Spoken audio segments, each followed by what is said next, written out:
Hello everyone, good evening everyone. आ जाइए, समय हो चुका है हमारी क्लास का, तो शुरू करते हैं हम कहानी को। ठीक है, हम अब तक टेंस पढ़ रहे थे और टेंस में आज हम आपका समाप्त करेंगे। जो अब तक हम टेंस को ट्रांसलेशन स्टेज पर सीख रहे हैं। ठीक है, हमने सबसे पहले समझा प्रेजेंट इंडेफिनिट, फिर present continuous, present perfect continuous. ठीक है, एक बार सभी लोग ज़रा हेल्पिंग वर्ब कमेंट करके बता देना। सारे लोग, जितने भी लोग जुड़े हुए हैं, सभी लोग एक बार कमेंट करके बता देना हेल्पिंग वर्ब प्रेजेंट इंडेफिनिट की क्या होती है, प्रेजेंट कॉन्टिन्यूअस की क्या होती है, प्रेजेंट परफेक्ट की क्या होती है। ठीक है, शाबाश, बहुत बढ़िया। कुछ एक दो बच्चे ही हैं जो कमेंट करते हैं, आंसर करते हैं। अंजलि, कृष्णा, बाकी के लोग भी आंसर दिया करो भाई। ठीक है, चलो खैर कोई नहीं, आ जाओ। प्रेजेंट के सारे टेंस हम कर चुके हैं, पास्ट के भी कर लिया हमने, पास्ट इंडेफिनिट समझ लिया, पास्ट परफेक्ट समझ लिया, पास्ट कॉन्टिन्यूअस भी समझ लिया और पास्ट परफेक्ट कॉन्टिन्यूअस भी हमने समझ लिया है। और कल की क्लास में हमने फ्यूचर इंडेफिनिट और फ्यूचर कॉन्टिन्यूअस समझ लिया था। अरे बोलो हाँ, चलो हो गया भाई, हो गया, बस करो। ठीक है, अब जरा ध्यान दो आगे की बातों पर। आज के इस क्लास में हम समझने वाले हैं फ्यूचर परफेक्ट टेंस। ठीक है जी, आज की क्लास में हम फ्यूचर परफेक्ट टेंस को समझने वाले हैं। ठीक है जी, ओके। सभी लोग ध्यान दें। गुड इवनिंग अगेन, वेलकम, जय हिंद, राधे राधे, राम राम, सत श्री अकाल, है ना, जो भी है आप जिसको भी मानते हैं। चलो शुरू करते हैं। आज हम देखते हैं फ्यूचर परफेक्ट टेंस। ध्यान से समझें, अगर हम फ्यूचर परफेक्ट की बात करते हैं तो फिर से ये वही, यानी आपको पता है कि हम फ्यूचर में जिन चीज़ों के बारे में बात करते हैं वो सिर्फ और सिर्फ क्या होता है, हमारा अजम्पशन होता है, एक अनुमान होता है, या फिर या तो वो अजम्पशन होगा या फिर वो पॉसिबिलिटी होगी। पॉसिबिलिटी की बात कर रहे हैं, इसका मतलब हो गया संभावना, है ना, ऑफ कंप्लीटेड एक्शन। यानी हम किसी ऐसी क्रिया के बारे में बात करते हैं, वहां दिखाई दे रहा है, ऑफ कंप्लीटेड एक्शन।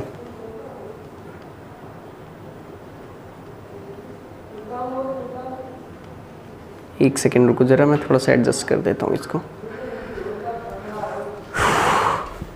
मैं इसको यहाँ से मिटा के थोड़ा सा अच्छे से लिख दे रहा हूँ।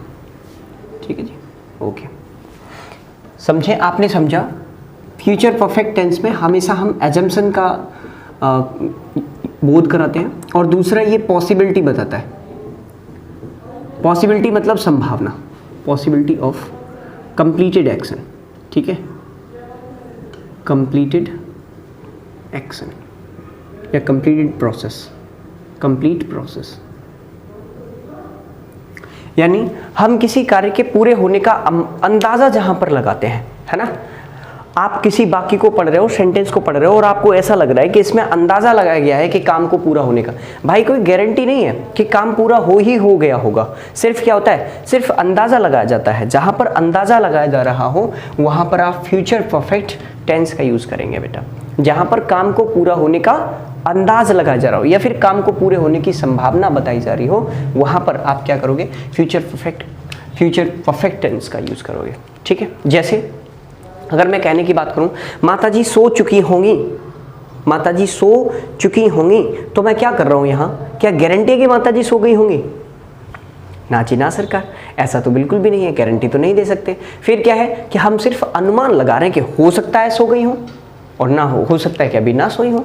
तो हम सिर्फ अनुमान लगा रहे हैं, लेकिन बोल रहे हैं इसको फ्यूचर एक्शन करके। ठीक है ना, तो ऐसी एक्शन जिसके पूरे होने का अनुमान लगाया जाए किसी निश्चित समय तक, तो उसको आप फ्यूचर परफेक्ट टेंस में बना करके काम करोगे। ठीक है, अगर आप फ्यूचर परफेक्ट टेंस बनाने का काम करते हो तो सबसे पहले सर आपको लिखना पड़ेगा, क्या लिखोगे सबसे पहले, सब्जेक्ट, शाबाश।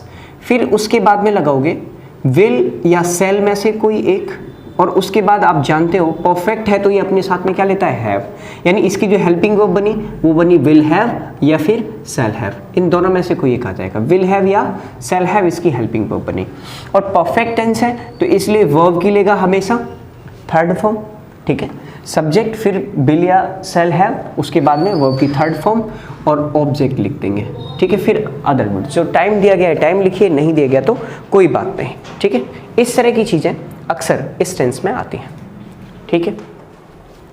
अब जरा समझने का काम करो, अगर कोई असर्टिव सेंटेंस है, मान लो आपको कोई सेंटेंस बनाना और ऐसा लग रहा है कि वो अनुमान है फ्यूचर का, जैसे मैं कहूँ मैं मंगलवार तक यह काम समाप्त कर चुका होऊंगा, मैं मंगलवार तक यह काम समाप्त कर चुका होऊंगा या कर चुकूंगा, इस तरह की बात अगर मैं करता हूँ तो सबसे पहले क्या रखोगे आप, सब्जेक्ट रखोगे बेटा। तो सब्जेक्ट क्या है, बाकी में कौन या किसने लगाने पर जो बात निकल कर आती है वो आपका सब्जेक्ट होता है। कौन मंगलवार तक ये अपना काम पूरा कर चुका होगा, मैं, तो क्या करोगे, आई, थोड़ा सा इधर से लिखता हूं मैं, आई, फिर आई के साथ में क्या लगाते हो, विल या शैल। आप जानते हो कि जब जनरल सेंस आता है तो आई के साथ में शैल लगता है, आई और वी के साथ में, और अदर सब्जेक्ट के साथ में विल लगता है, ठीक है। तो यहां पर आप आई के साथ में शैल लगाओगे, आई शैल हैव। अब वर्ब की थर्ड फॉर्म बताओ क्या है, मैं काम समाप्त कर चुकूंगा, तो समाप्त करना की क्या होती है, आई will have finished, I will have finished, ठीक है। अब यह काम तो this work, I will have finish this work, अब कब तक, मंगलवार तक। तो यहां पर तक के लिए जो शब्द आता है वो आता है या तो बाई या फिर टिल, ठीक है, टिल ट्यूसडे, टिल ट्यूसडे। इस तरह से आप सेंटेंस को ट्रांसलेट करेंगे, ठीक है जी। अच्छा चलो एक और करके दिखाएंगे, ठीक है। करना वो ये, सबसे पहले सब्जेक्ट रखना है और अदर सब्जेक्ट है तो विल लगाना है और आई या वी है तो शैल लगाना है। अगर वही धमकी वगैरह हो जाए तो आप उल्टा कर दोगे, उसका आई और वी के साथ में विल हैव लगा दोगे, ठीक है। चलो जैसे अगला सेंटेंस मैं आपके लिए बोल रहा हूँ, सभी बच्चे करके दिखाएंगे। देखो कोई बेईमानी नहीं करेगा और कोई भी ऐसा नहीं होना चाहिए जिसका कमेंट नहीं आता है, सभी को कमेंट करना चाहिए और सभी सीख रहे हो तो भाई थोड़ा सा प्यार दिखाया करो। राम 2022 तक अपनी पढ़ाई समाप्त कर चुकेगा, ये बताओ जरा मुझे, राम 2022 तक अपनी पढ़ाई समाप्त कर चुका होगा। कैसे करोगे, सभी लोग कमेंट करके बताना जरा, मैं चेक करता हूँ सभी की कमेंट्स। ओके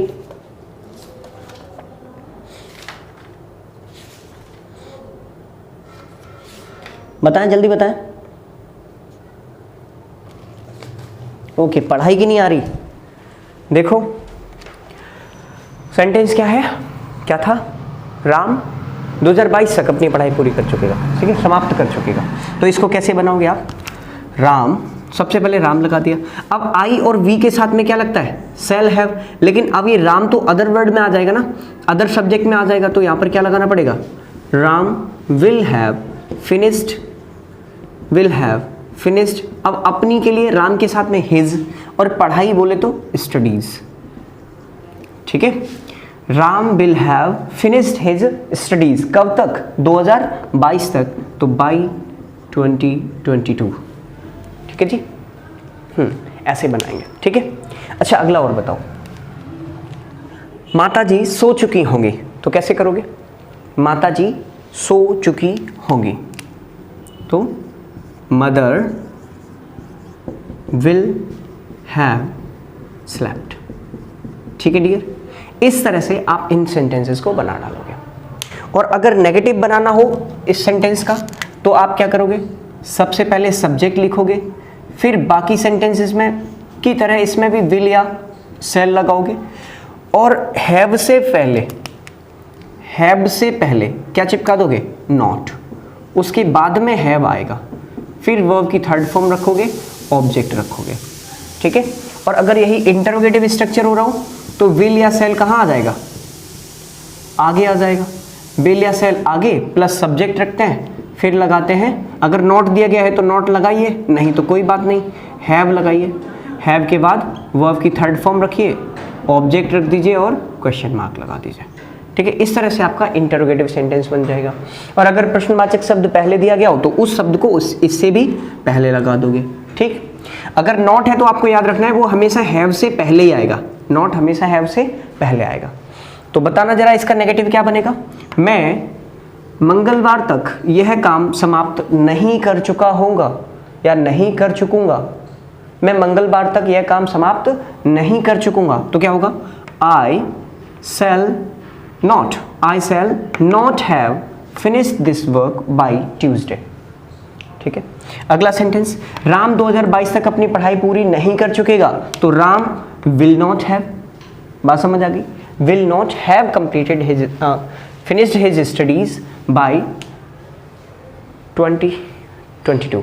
ठीक है, ओके। आगे, माताजी नहीं सो चुकी होंगी, तो mother will not have slept. और अगर क्या शब्द के पहले आ रहा है तो आप विल सेल को कहाँ रख दोगे? पहले।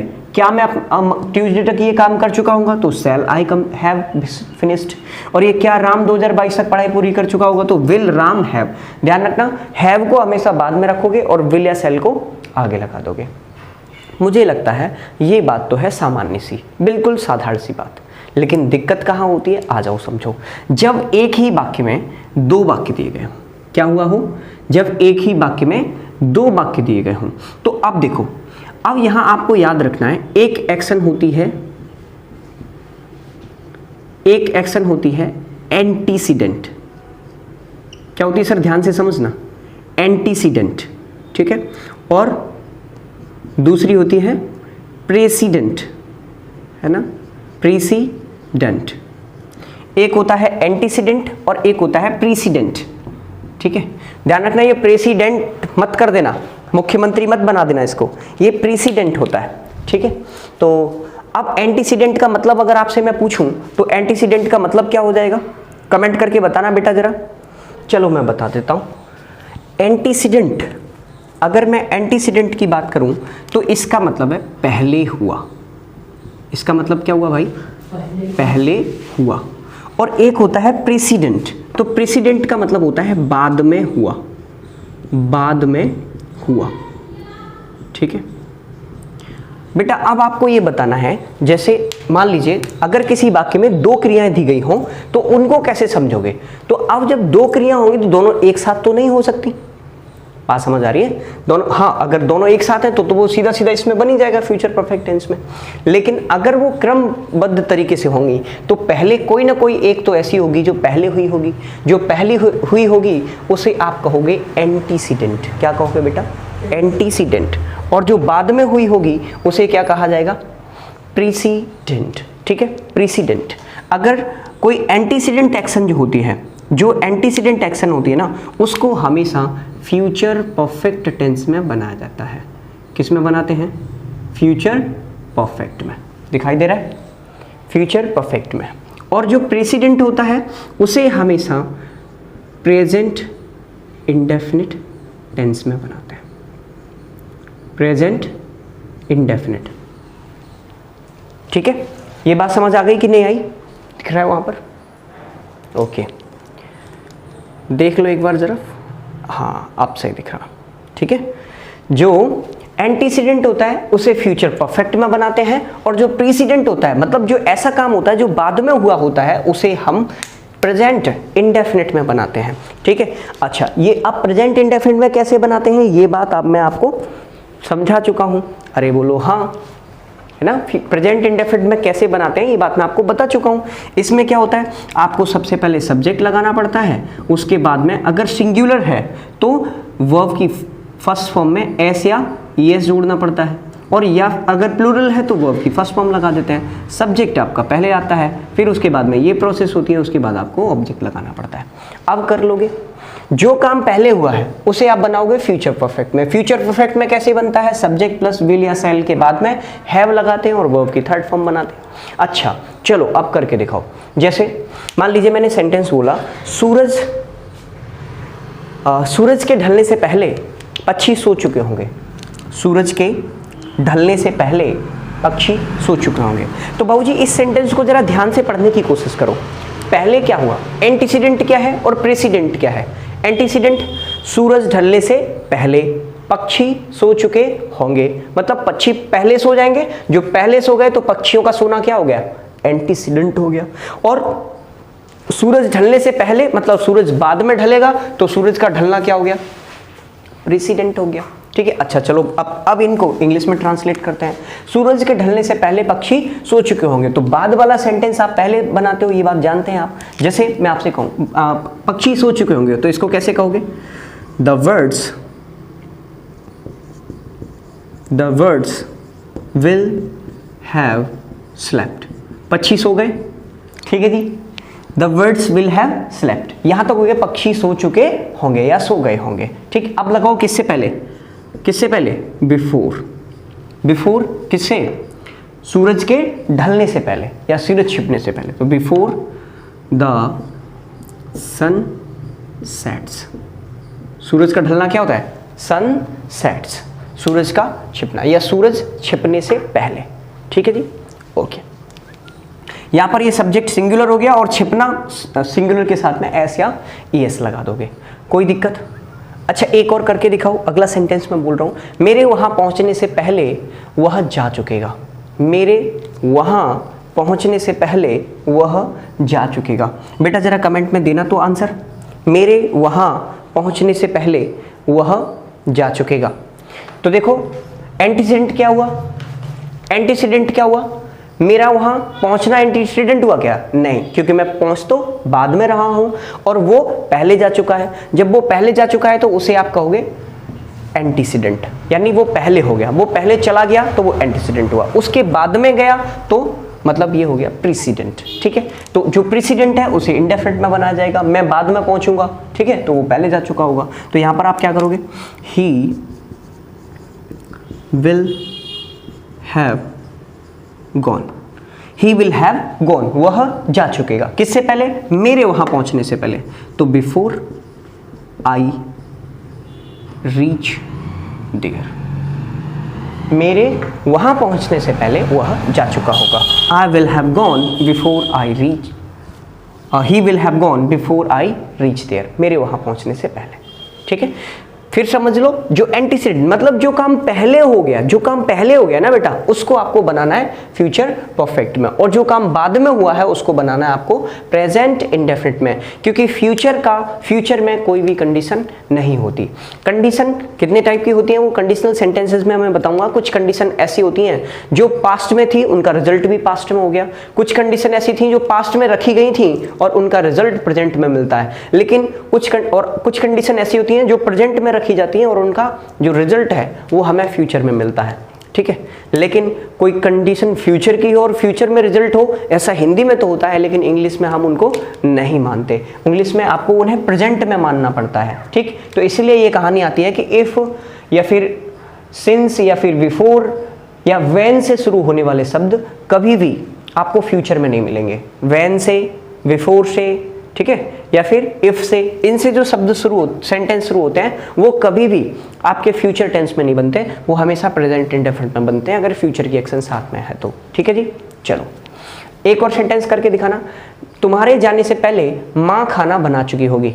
तुम्हारे जाने से पहले माँ खाना बना चुकी होगी। बताना बेटा कैसे करोगे, कमेंट में बताओ भाई, सारे लोग कमेंट क्या करो यार, और लाइक शेयर करो, संख्या थोड़ी कम हो रही है। तुम्हारे जाने से पहले माँ खाना बना चुकी होगी, कैसे करोगे? माँ ने खाना बाद में बनाया कि तुम पहले चले गए? तुम्हारे जाने से पहले मतलब तुम बाद में जाओगे। माँ खाना बना चुकी होगी, माँ ने खाना पहले बना लिया, तो एंटीसीडेंट क्या हुआ? माँ का खाना बनाना क्या हुआ? एंटीसीडेंट हुआ। और तुम्हारा जाना क्या हुआ? प्रेसिडेंट हुआ, ठीक है। तो चलो बनाओ, माँ खाना बना चुकी होगी तो कैसे करोगे? Mother will have cooked food. Mother will have cooked food. अब तुम्हारे जाने से पहले, तुम जाते हो उससे पहले, तो before you go. Before you go, तुम्हारा जाना मतलब तुम्हारे जाने से पहले, तो you हो गया प्लूरल, और इसके प्लूरल के साथ में लगाते हैं वर्ब की फर्स्ट फॉर्म। तुम्हारे जाने से पहले माता जी ने खाना बना लिया होगा। बात समझ आ गई? चलिए, कोई दिक्कत? अच्छा एक सेंटेंस और करके दिखाओ, एक और करके दिखाओ। तुम्हारे वहां पहुंचने से पहले लड़के अपना मैच समाप्त कर चुके होंगे। तुम्हारे वहां पहुंचने से पहले लड़के अपना मैच समाप्त कर चुके होंगे। तो तुम्हारे के लिए क्या? लड़के अपना मैच समाप्त कर चुके हैं, कैसे करोगे?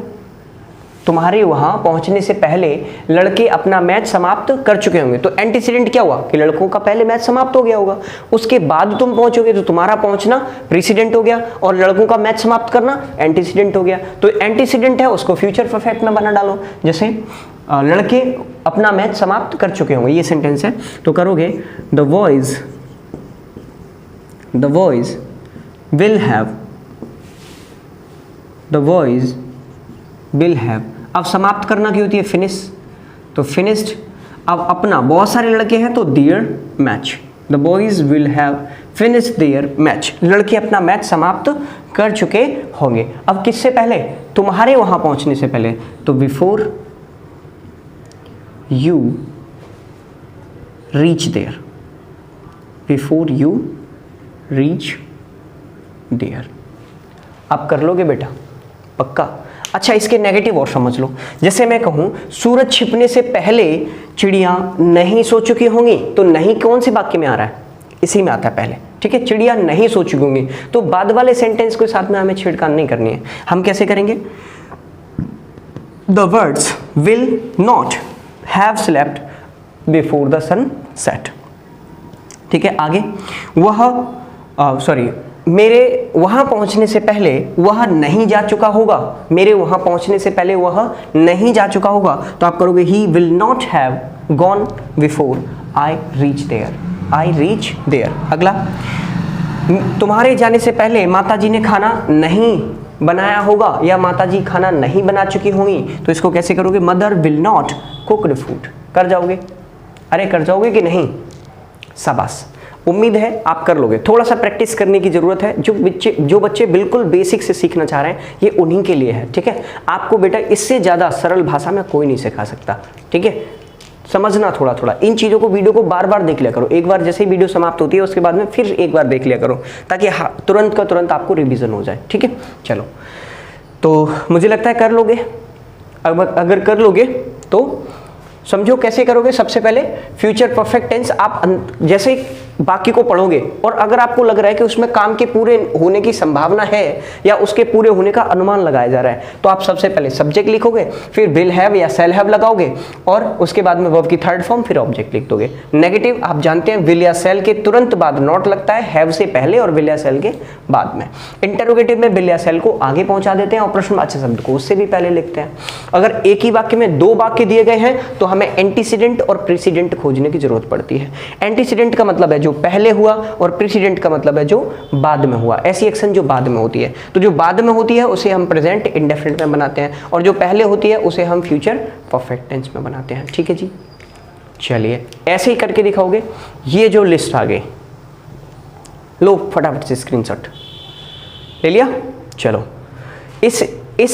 इन सेंटेंसेस के आप कमेंट बॉक्स में आंसर जरूर बताओगे। कल कृष्ण प्रताप ने मुझसे प्रॉमिस किया था कि सर मैं आपको डेफिनेटली आंसर कर दूंगा बाकी वीडियोस पे, तो आपने अभी तक नहीं किए हुए हैं, ठीक है। तो कमेंट करो भाई, उत्तर दो इन चीज़ों के। मैं आपको बताऊंगा, देखो गलती तो हो जाएगा, यहाँ पर कौन आपका नाम जानता है कि फलानी सिंह ने गलत किया हुआ है। कोशिश तो कर सकते हो ना, बस कोशिश करो और सही करने की कोशिश करना, ठीक है। जब आपका गलत होगा तो मैं उसमें कुछ ना कुछ सुझाव आपको ज़रूर दूंगा। चलो भाई हटा दो इसको, हाँ हटा दो, ओके।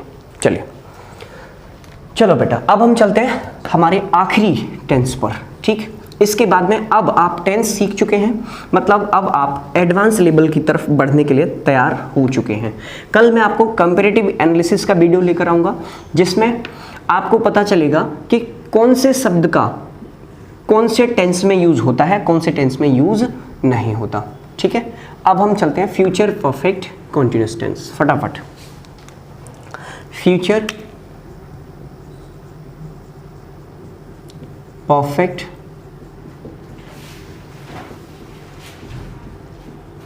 Continuous tense. बेटा जी अगर हम फ्यूचर परफेक्ट कंटिन्यूअस टेंस की बात करते हैं,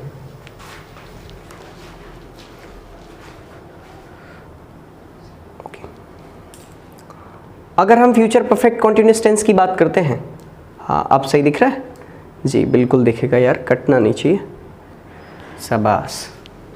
अगर हम फ्यूचर परफेक्ट कॉन्टिन्यूस टेंस की बात करते हैं तो फ्यूचर परफेक्ट कॉन्टिन्यूस को कैसे पहचानोगे? वही बात कि फ्यूचर में कोई ऐसी क्रिया जिसका हमें प्रारंभिक समय तो पता हो लेकिन हमारे पास में एंडिंग पॉइंट नहीं हो, ठीक है। वही काम जो मैं आपको बाकी के परफेक्ट कंटिन्यूअस में समझा चुका हूँ वो इसमें भी आपको समझाऊंगा। तो मुझे नहीं लगता कि ज़्यादा मुझे समझाना चाहिए, तो क्योंकि मैं पहले समझा चुका हूँ इसको। पहले आप पुराने वीडियोस को देख लीजिए, आपको अपने आप समझ में आ जाएगा। परफेक्ट कंटिन्यूअस शब्द जो है वो दो टेंस को मिलाकर बनता है। एक तो एक्शन का कुछ हिस्सा इसमें पूरा हो गया होता है और कुछ हिस्सा इसमें अभी भी चल रहा होगा, ठीक है। कुछ हिस्सा पूरा हो गया और कुछ चल रहा हो। शुरू कब होगा काम ये बात हमें पता होगी, लेकिन खत्म कब होगा काम इस बारे में हमारे पास में कोई जानकारी नहीं होगी। जैसे मैं कहूँ माता जी 2 घंटे से खाना बना रही होंगी, ठीक है। तो माता जी खाना बनाना कब शुरू करेंगी? 2 घंटे पहले। बात समझ आ रही है? 2 घंटे पहले शुरू करेंगी, लेकिन खत्म कब करेंगी पता नहीं। हो सकता है 2 मिनट बाद ही खत्म कर दें, 2 घंटे और बनाना पड़े, क्या पता, ठीक है। तो जहां पर हमारे पास में काम शुरू कब हुआ ये बात पता है, लेकिन खत्म कब होगा इस बारे में जानकारी नहीं है, तो वो आपका फ्यूचर परफेक्ट कंटिन्यूअस टेंस बनेगा। और ये सभी फ्यूचर की एक्शन होती हैं। और इसको बनाने के लिए, और हाँ वही ठीक है, आप वैसे भी समझ सकते हो, रहा होगा रही होगी प्लस समय दिया होता है। तो इसमें हिंदी के चक्कर में मत पढ़ना, मैं फिर से बता दे रहा हूँ, ठीक है। तो आप इसको कैसे करोगे? अगर कहीं पर प्रारंभिक बिंदु दिया, समय एक्शन कब शुरू हुई ये पता है, खत्म कब होगी नहीं पता, ठीक है। और आधा हिस्सा पूरा हो गया और आधा अभी भी चल रहा है, कुछ हिस्सा पूरा हो गया कुछ हिस्सा अभी भी चल रहा है, तो उसे आप फ्यूचर परफेक्ट कंटिन्यूअस में बोलोगे, ठीक है। जैसे अब इसको बनाओगे कैसे? सबसे पहले लिखना पड़ेगा आपको सब्जेक्ट, फिर उसके बाद आप हेल्पिंग वर्ब के रूप में यहां पर यूज करेंगे विल या सेल में से कोई एक सब्जेक्ट के अकॉर्डिंग। ध्यान से सुनना, सब्जेक्ट के अकॉर्डिंग विल या सेल में से कोई एक, फिर उसके तुरंत बाद लगाओगे हैव बीन। अब आई और वी है तो लगाना पड़ेगा सेल, और अदर सब्जेक्ट है तो लगाना पड़ेगा विल। वही कहानी जो आपने फ्यूचर इंडेफिनिट में समझी थी, ठीक है।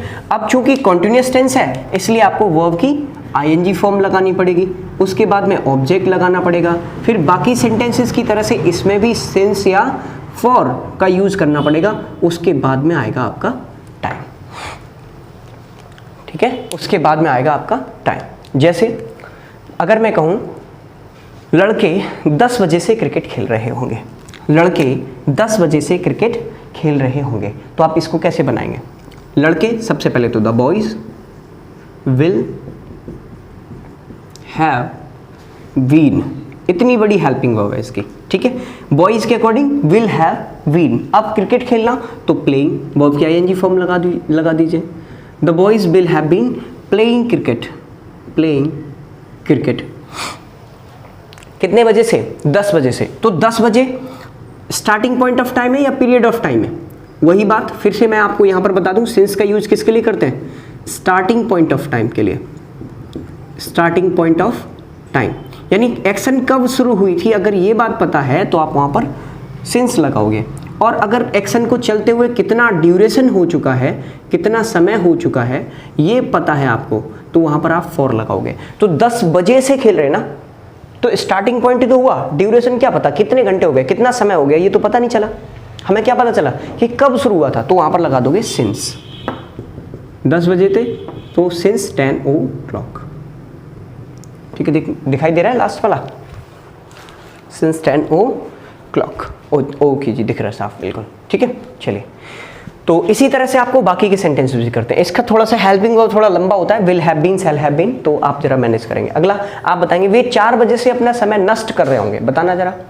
वे 4 बजे से अपना समय नष्ट कर रहे होंगे, तो बेटा बे की अंग्रेजी क्या लगाओगे? दे, फिर will have been, they will have been. अब समय नष्ट करना की क्या होती है? वेस्टिंग, ठीक है। समय वेस्ट करना की होती है, समय बर्बाद करना की होती है, नष्ट करना की होती है वेस्ट टाइम, तो यहाँ पर आईएनजी लगाना पड़ेगा, तो वेस्टिंग। अब अपना देयर के साथ में क्या लगाओगे? Their time, wasting their time. अब कितने बजे से? 4 बजे से, तो क्या हो जाएगा? सिंस 4 o'clock, सिंस 4 o'clock, 4 बजे से अपना समय नष्ट कर रहे होंगे, ठीक है जी। चलिए, इसके बाद में अब एक और सेंटेंस देख लेते हैं। वह 2 घंटे से घर की सफाई कर रहा होगा, कैसे करोगे? वह 2 घंटे से घर की सफाई कर रहा होगा, तो सबसे पहले क्या रखोगे? सब्जेक्ट। सब्जेक्ट कौन है? वह। सफाई कर रहा होगा तो ही के अकॉर्डिंग क्या लगोगे? विल हैव या shall have? Will have been या शैल हैव बीन? क्या हो जाएगा? Will have been. तो ही विल हैव बीन, और सफाई करना की क्या होती है, क्लीनिंग द हाउस, घर की सफाई कर रहा होगा तो क्लीनिंग द हाउस। अब कब से, 2 घंटे से, तो 2 घंटे सिंस या फॉर, बताओ फटाफट से क्या आएगा, फॉर आ जाएगा, तो फॉर 2 आवर्स, फॉर 2 आवर्स, 2 घंटे से सफाई कर रहे होंगे। ठीक है, सीता 3 वर्ष से स्कूल में पढ़ रही होगी, बताओ सीता 3 वर्ष से इस स्कूल में पढ़ रही होगी, कमेंट करके फटाफट से आंसर दो। तो क्या हो जाएगा, शाबाश, सबसे पहले आएगा सीता, फिर आएगा विल हैव बीन, और पढ़ना तो study in this school, in this school. अब कब से, 3 वर्ष से, तो 3 वर्ष का क्या हो जाएगा, सिंस या फॉर, शाबाश, फॉर 3 इयर्स। ठीक है, 3 वर्ष से पढ़ रही होगी। लीजिए सर, ये इस तरह से आपके सेंटेंस बनकर तैयार होते हैं। ठीक है, चलो अगर आपको नेगेटिव बनाना है तो क्या करोगे, तो आपको फिर से वही बात याद रखनी है कि इस हैव बीन से पहले और इस विल और शैल के बाद में क्या लगा देना है, आपको नॉट लगा देना है। जैसे मैं कहूँ कि लड़के 10 बजे से क्रिकेट नहीं खेल रहे होंगे, लड़के 10 बजे से क्रिकेट नहीं खेल रहे होंगे, तो आप क्या करोगे, the boys will not have been, यहां पर नॉट लगाओगे। ठीक है जी, कुछ बच्चे हैव नॉट बीन या हैव बीन नॉट, ऐसा मत करना बेटा, आपको यहां पर नॉट लगाना है। ठीक है, विल और शैल के तुरंत बाद ही नॉट लगता है। ठीक, और जब इंटरोगेटिव बनेगा तो यही विल या शैल आ जाएगा आगे, उसके बाद में आएगा आपका सब्जेक्ट, फिर आएगा आपका हैव बीन, और उसके बाद में आगे का स्ट्रक्चर ज्यों का त्यों रहेगा, कोई दिक्कत वाली बात नहीं। ठीक है, चलिए इसको नेगेटिव बनाओ, वे 4 बजे से अपना समय बर्बाद नहीं कर रहे होंगे, तो क्या होगा, they will not have been wasting their time since 4 o'clock। ठीक है, अगला, वह 2 घंटे से घर की सफाई नहीं कर रहा होगा, तो क्या हो जाएगा, he will not have been cleaning the house for 2 hours। ठीक, अगला, सीता 3 वर्ष से इस स्कूल में नहीं पढ़ रही होगी, तो Sita will not have been studying in this school for 3 hours। ठीक है जी, कर लोगे। अच्छा, नेगेटिव बनाओ, सॉरी इंटरोगेटिव, अगर क्या वाक्य के प्रारंभ में आ रहा है, ठीक है, अगर क्या वाक्य के प्रारंभ में आ रहा है तो क्या करोगे, ये विल और शैल कहाँ आ जाएगा, आगे, विल और शैल आगे आ जाएगा। जैसे will the boys have been playing cricket since 10 o'clock, क्या लड़के 10 बजे से क्रिकेट खेल रहे होंगे। ठीक है, अगला, क्या वे 4 बजे से अपना समय नष्ट कर रहे होंगे, क्या वे 4 बजे से अपना समय नष्ट कर रहे होंगे, तो कैसे बोलोगे, हाँ जी बोलिए, will they have been wasting their time since 4 o'clock। आगे, क्या, तो क्या वह 2 घंटे से घर की सफाई कर रहा होगा। ठीक है, क्या वह 2 घंटे से घर की सफाई कर रहा होगा, तो will he have been cleaning the house, आगे का जीव करते हैं। ठीक है, ओके, और अगर क्यों शब्द वाक्य के बीच में आ जाए, तो क्यों शब्द वाक्य के बीच में आ जाए, जैसे सीता इस स्कूल में 3 वर्ष से क्यों पढ़ रही होगी, सीता इस स्कूल में 3 वर्ष से क्यों पढ़ रही होगी, तो प्रश्नवाचक शब्द आपको पहले रख देना है, वाई, फिर will Sita have been, Sita have been, आगे स्टडिंग इन दिस स्कूल। ठीक है, स्टडिंग इन दिस स्कूल। चलिए, इस तरह से आपको सेंटेंसेस जो है वो करने रहेंगे। चलो आगे समझ में, ये भी सबसे पहले सब्जेक्ट, फिर विल हैव बीन और शैल हैव बीन, नॉट है तो इसके बीच में लगेगा। ठीक है, चलिए अब ये आ गई आपके सामने, इसका भी स्क्रीनशॉट ले लो फटाफट, और इसे भी ट्रांसलेट करके भेजोगे ग्रुप में, या तो ग्रुप में भेजो या फिर इसमें सेंटेंस इसके वीडियो के एंड में कर दीजिए। ठीक है, आज आपका बेसिक लेवल का जो टेंस है वो यहीं पर खत्म होता है। ठीक, अब कल से मैं इसमें कंपैरेटिव एनालिसिस, यानी आपके एग्जाम में किस तरह के क्वेश्चंस आते हैं, इस चीज़ को डिस्कस करूंगा। ठीक है, चलिए हटा दो भैया इसको, स्क्रीनशॉट ले लिया, हटाओ। ठीक है, चलो ओके, तो टेंस आपको समझ में आ गए होंगे, उम्मीद करता हूँ आपने बहुत प्यार से और पढ़ा होगा, मेरी मेहनत सार्थक होगी। कल से मैं कोशिश करूँगा, आप लोगों की संख्या थोड़ी सी कम हो जाती है तो संख्या को अपनी बढ़ाएं, मनोबल कम ना होने दें। कल से मैं कंपैरेटिव एनालिसिस लेकर आने वाला हूँ, थोड़ा एडवांस लेवल का टेंस, जिनको ये लगता है कि ये तो मुझे आता है, तो उनके लिए कल से क्लास स्टार्ट होगी कॉम्पिटिटिव एग्जाम्स के लिए, तो आप भी तैयार रहें। ओके, बाय बाय, मिलते हैं नेक्स्ट वीडियो में। See you, keep supporting us, keep watching us, thanks for supporting us, bye bye, love you all.